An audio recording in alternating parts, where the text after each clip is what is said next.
My daughter's worthless husband dumped me like trash at a train station. He left me with no cash, no ride, no dignity, thinking I was broke. But what he didn't know, I'm a millionaire. And with just one phone call, I destroyed his mortgage. So tell me, am I the villain here, or just a father who finally got his revenge? I should start from the beginning. I'm 72 years old, a retired engineer, widowed for over a decade. Life hasn't been perfect, but I managed to do well for myself. I lived modestly, invested wisely, and built a comfortable nest egg. What most people don't know, especially my daughter's husband, is that my investments grew into a fortune. I don't flaunt it. I don't drive a flashy car. I don't wear gold watches. And I sure as hell don't brag about my money. To the outside world, I'm just a simple old man with thinning hair, a worn jacket, and an old leather wallet. But behind the quiet exterior, I'm worth several million. Now, my daughter, Anna, she's always been my pride. But when she married Eric, things changed. From day one, I smelled trouble. He had that arrogant smirk, the kind of handshake that felt more like he was trying to size me up rather than greet me. He worked odd jobs, always chasing some business idea that never seemed to pan out. Meanwhile, Anna worked 2 jobs, paying the bills while Eric strutted around like a king. I bit my tongue for years. After all, she loved him, and I didn't want to drive a wedge between us. But deep down, I knew one day that man would betray me. And I was right. It all started with a family trip. One that ended in humiliation I'll never forget. It was supposed to be a simple weekend trip.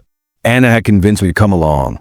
Said it would be good for me to get out of the house, see the countryside, and spend some family time with her and Eric.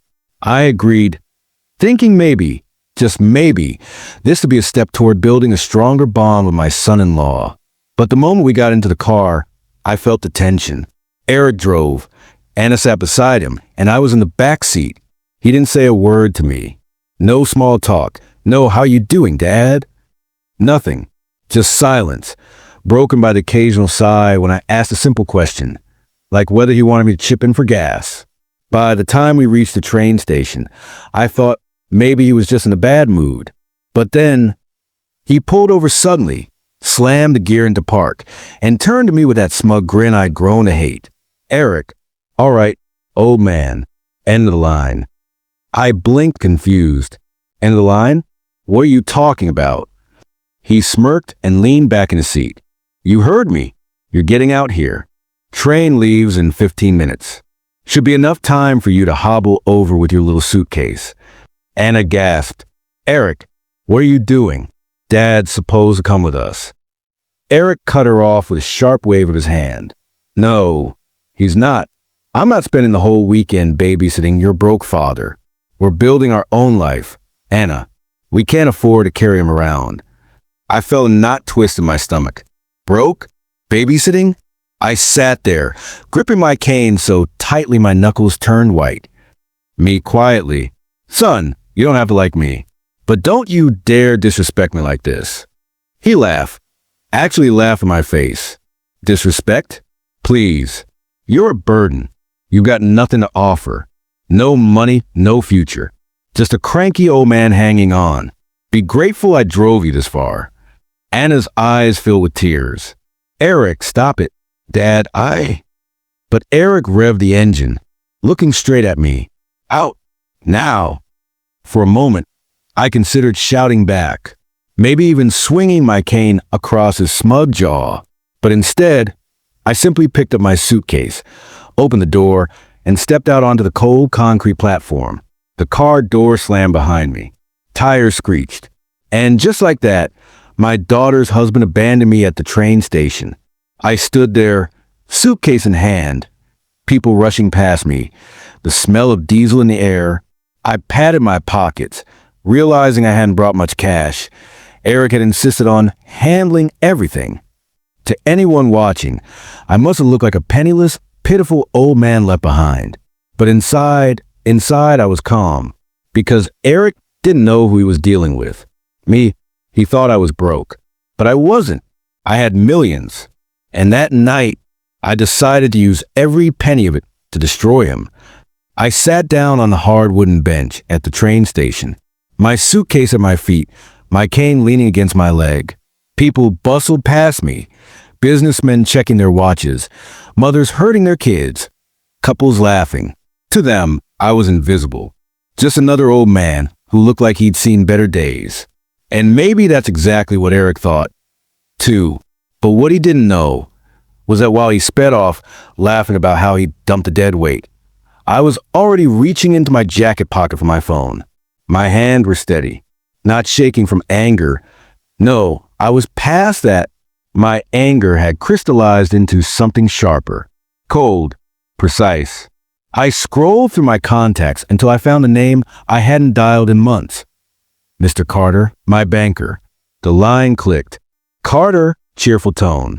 Mr. Walker, what a surprise. It's been a while. How are you? Me, calm but firm. I've been better, Carter. Tell me, do you still handle the financing for local mortgages in this area? He hesitated, caught off guard. Well, yes, of course.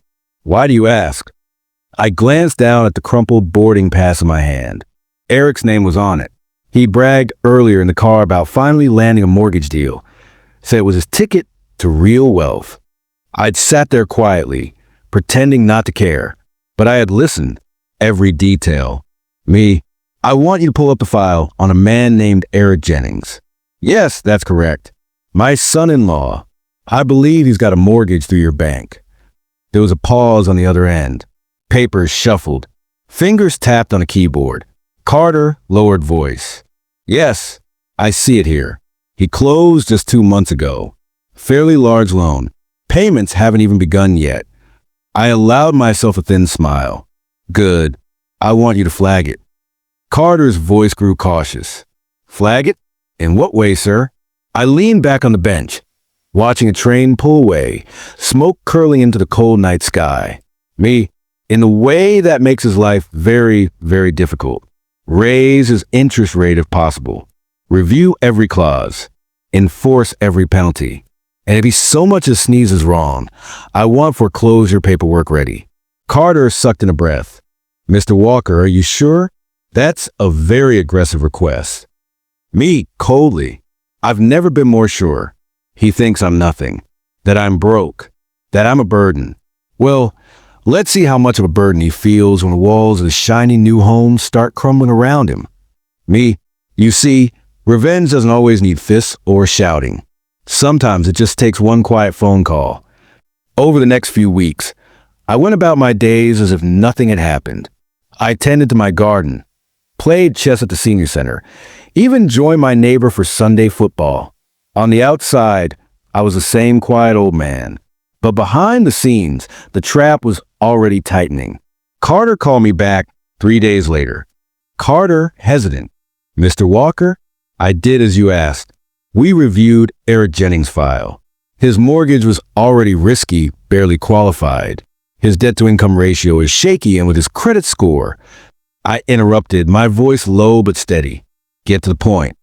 Carter, we've adjusted his interest rate upward. Significantly. His monthly payment just jumped by nearly $600. He's already called the branch twice. Furious. If he misses even one payment, we'll have legal grounds to proceed with foreclosure. I smiled to myself, sipping my coffee. Good. Keep me updated. And Carter, this conversation never happened. Carter, nervously. Understood, sir. A week later, Anna showed up at my doorstep. I opened the door to find her wringing her hands, eyes red from crying. Anna, Dad, I don't know what's happening. Eric's been on edge all week. The bank raised our mortgage out of nowhere, and he keeps saying someone's out to get him. I kept my face neutral. Oh, that's strange. Maybe you two overextended yourselves. You know, banks don't take kindly to risky borrowers. She shook her head, voice trembling, but he swears it's personal. He even accused me of telling you about our loan. Dad, did you? Before she could finish, Eric stormed up my walkway, face red, fists clenched. Eric, yelling, "You old bastard, what did you do?" I leaned calmly against the doorframe, letting his rage wash over me. What are you talking about, Eric? He jabbed a finger in my face. Don't play dumb. Ever since that weekend, everything's gone to hell. First the bank. Now the insurance company is giving us grief too.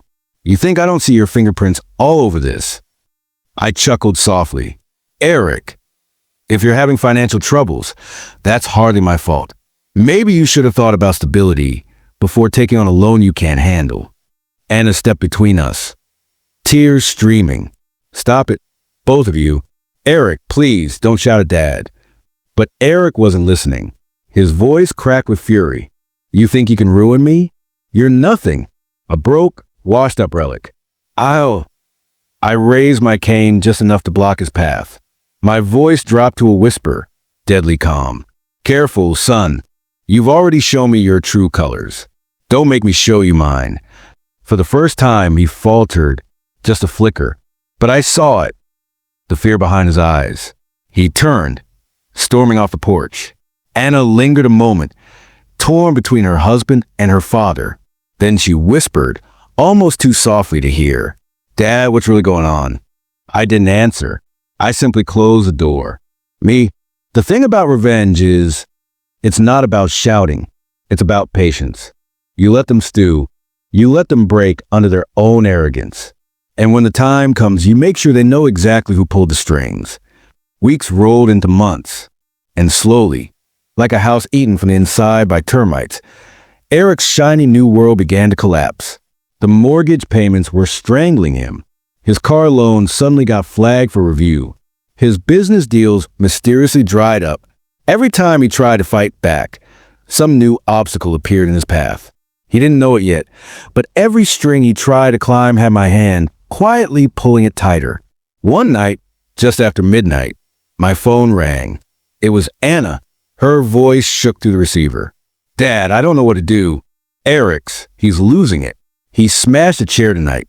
Said the world's out to get him. He keeps screaming about the bank, about you, about everything. I stayed silent for a moment, staring at the dark ceiling above me. Me quietly.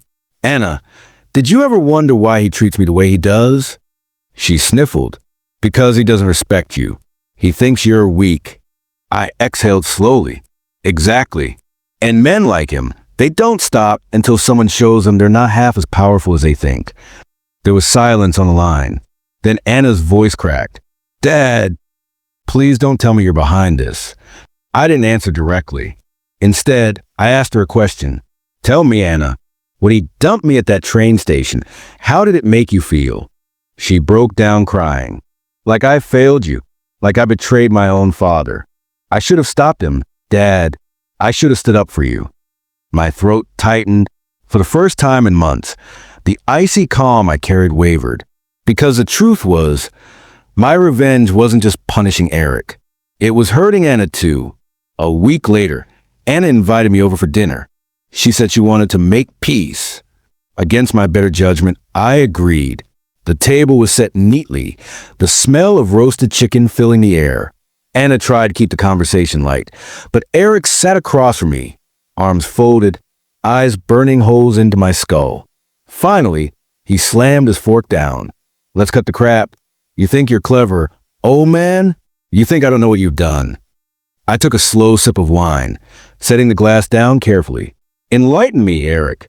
What exactly have I done? His face twisted with rage. You ruined my mortgage. You've been pulling strings, making calls, turning people against me. Admit it. Anna gripped his arm. Eric, stop it. This is supposed to be dinner, not... But I leaned forward, voice low, calm, deliberate. Eric, let me tell you something about men like you. You think power comes from shouting the loudest, from puffing your chest and making everyone bow to your ego. But real power, I tapped my cane against the hardwood floor, is silent. It's the kind that doesn't need to be announced. By the time you realize it's there, it's already taken everything from you. Eric's jaw clenched. His hands shook with fury, but he didn't move. He couldn't, because deep down he finally knew. He wasn't fighting bad luck. He wasn't fighting the bank. He was fighting me. And maybe I went too far. Maybe my daughter deserved better than to be caught in the middle of a war between her father and her husband. But by then it was too late. The wheels of revenge were already turning. Eric always strutted through life like a rooster in a barnyard. Loud, cocky, feathers puffed up. But the thing about roosters? When the axe comes down, the whole yard goes quiet. And that axe was coming. 2 months after that dinner, Eric got the letter. Anna showed up at my house the next morning, clutching a crumpled envelope in her shaking hands. Dad, they're foreclosing on the house. Eric missed 3 payments. The bank isn't giving us any more chances. Her eyes were wide, terrified. She looked younger, like the little girl I used to tuck into bed after a nightmare. I took the envelope, read the legal jargon, and nodded calmly. Well, that's what happens when you play games you can't win. She dropped onto my sofa, sobbing. I don't understand. How did this happen so fast? He swore he had everything under control. He said this was our chance at a fresh start. I set the paper down, staring at her. Anna, do you really believe him anymore? Her silence was the answer. That evening, Eric barged into my house without knocking. His hair was wild, his shirt half untucked, eyes bloodshot. Eric, screaming, you did this. Admit it. You pulled the strings. You ruined me. I rose slowly from my chair, leaning on my cane, looking him dead in the eye. Eric, you ruined yourself the moment you disrespected me. The moment you disrespected my daughter. All I did was let the world see who you really are. He staggered closer, fists trembling. You'll regret this. Oh man, you think you're clever, hiding behind your money, your connections? Anna burst through the door, her voice breaking. Stop it, both of you. She grabbed Eric's arm, but he shoved her off. I lost everything because of him, he roared. I slammed my cane on the floor, the sound echoing through the house. No, Eric, you lost everything because you treated people like trash. Because you thought cruelty made you strong. You left me at that train station like I was worthless. But now, who's standing in the cold? His mouth opened, then closed. For once, Eric had no comeback, no smirk, no laugh, just silence. A week later, Eric's world officially crumbled. The foreclosure notice turned into a repossession. The bank seized their house. His business partners abandoned him when they realized he had no credibility left. His car was towed, his credit destroyed. He was left with nothing but his rage. And even that, Anna could no longer carry for him. One night, she showed up at my house again, suitcase in hand. Dad, I left him. I can't do it anymore. I hugged her, feeling both relief and sorrow. You did the right thing, Anna. You don't build a life with someone who burns everything they touch. Me. And just like that, the man who thought he could throw me away like garbage found himself tossed out by life itself. Was it my doing? Partly. But truth be told, Eric handed me the match. I just lit the fuse. For a while, I thought it was over. Eric had lost his house, his car, his so-called friends. Anna had moved back in with me, slowly piecing her life together. I thought I could finally rest. But men like Eric don't go quietly. It was nearly 2 a.m. when I heard the banging on my front door. Not knocking, banging. I grabbed my cane, shuffled to the door, and opened it. And there he was. Eric, hair greasy, eyes bloodshot, clothes dirty. He looked like a man who hadn't slept in days. Eric, slurring, desperate. You think you won, old man? You think you broke me? I stood in the doorway, calm as ever. No, Eric, you broke yourself. I just stopped you from dragging my daughter down with you. He stepped closer, his breath sour with alcohol. You destroyed my life. You think money makes you better than me? I tapped my cane once on the floor. No, Eric. Respect makes me better than you. Discipline makes me better. Character makes me better. Money was just the tool I used to remind you of that. His face twisted with rage. For a moment, I thought he might swing at me. But then he broke. He collapsed onto my porch, sobbing. Eric, whispering, I had it all and you took it from me. I stared down at him, my voice quiet but sharp as glass. No, Eric, you never had it, because you never earned it. You tried to steal respect, love, wealth, but nothing built on lies and cruelty lasts. That was the last time I ever saw Eric Jennings. The next morning, he was gone, packed whatever he could fit into a duffel bag, and vanished. Rumor has it he drifted to another state, chasing odd jobs, still blaming everyone but himself. Anna never heard from him again. She divorced him, rebuilt her life, and finally found peace. And me? I kept my garden, my books, my quiet evenings. I was still the same old man with a cane and a worn jacket. Only now, I carried the knowledge that I had won, not just against Eric, but against every arrogant fool who thinks age means weakness. Me, but I still wonder, did I go too far? Or did I simply give Eric the ending he wrote for himself the day he dumped me at that train station? I sit here now, Kane resting by my side, my house quiet once more. Anna is safe, rebuilding her life. Eric is nothing but a memory, drifting somewhere far away, chasing the next excuse. But I ask myself every night, did I go too far? I could have walked away. I could have let him think he'd humiliated me at that train station. I could have kept my wealth hidden and lived out my days quietly. But instead, I fought back, not with fists, not with shouting, but with patience, with planning, with the same discipline that built my fortune in the first place. Eric thought he could measure my worth by the weight of my wallet. He thought my age made me weak. But respect, loyalty, discipline, those are the real currencies of life. And he never earned a single one. Still, was I wrong to crush him the way I did? Was I wrong to pull the rug out from under his house, his car, his pride? Or was I simply a father who refused to be discarded like trash at a train station? This is where I need you. Backhand index pointing right. What would you have done if you were in my shoes? Would you have forgiven him? Let him carry on until he destroyed Anna's life completely? Or would you have done what I did? Fought back and made sure he could never hurt us again? Because maybe I'm the villain in this story. Or maybe I'm just the old man who finally stood tall and said, enough. I'll let you decide. AITA, and if you've stuck with me through this journey, thank you. You're part of this story now too. Backhand index pointing right. If you felt that justice was deserved, hit that like button. Backhand index pointing right if you got your own story of betrayal or revenge. Share in the comments. I read them all.